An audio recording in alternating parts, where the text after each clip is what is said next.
Max and BK. Hey, Sam, can we get an official MR definition of culture war as used on the show? On Friday, culture war was used as a bunch to discuss abortion, but then material benefit was used to discuss healthcare.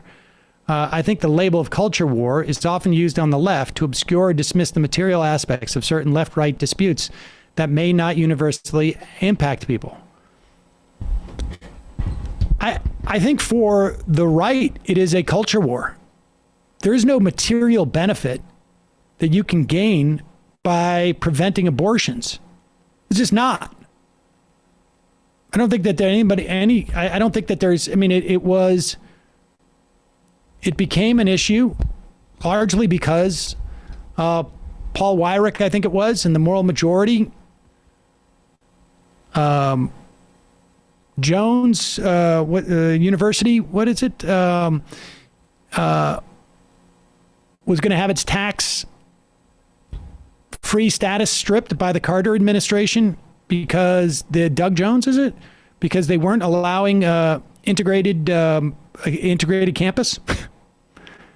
And that was a hard thing to get Christian conservatives worked up about.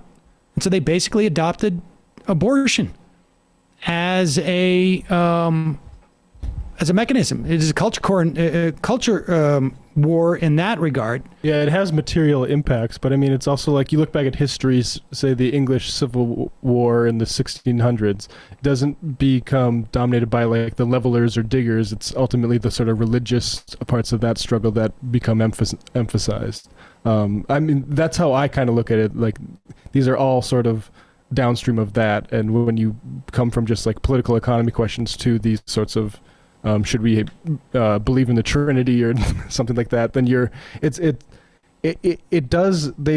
related in that they show up often like sort of more heated environments at the same time. But I think that's a divide. Like the ivermectin thing, right? Like making it about horse paste, that is about a more cultural issue than the thing we could be talking about, which is about like publicly providing vaccines and making sure like, oh, if you do have either COVID complications or vaccine complications, you're covered because now we have a Medicare for all now or something like that. Right. Or we're subsidizing your missing a day from work or something like that.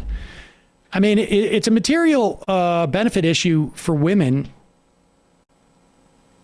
obviously.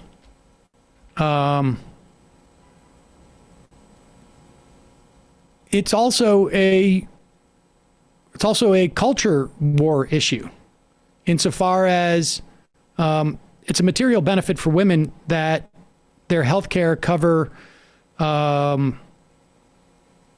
appendicitis. But it's also a culture war issue insofar as a right to an abortion is also has big implications in terms of a woman's ability to be financially independent and to, yeah, the best reactionary culture war issues are ones that also sort of coerce people to labor in some sort of way, and which happens if you have a child you need to start providing for, that's going to change the type of jobs you're looking for and willing to put up with. I don't know that there is an official definition of culture war.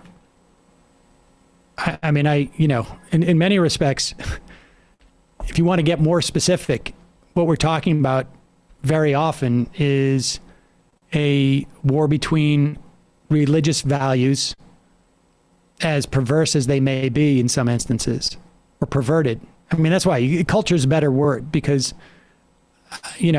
two people who believe in Christianity can believe very different things about the patriarchy, and so much stems from that.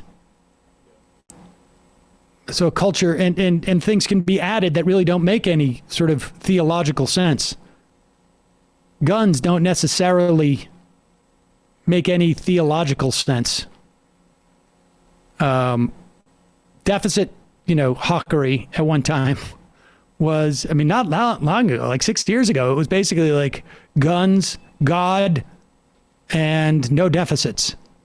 And then that just went away. I'd recommend Andrew Hartman's A War for the Soul of America, who we've had him on this show, and I also talked to him more recently on Left Reckoning. Folks, there's more of what you've just saw where that came from. That's if you hit the subscribe and like button. Thank you. Really, thank you.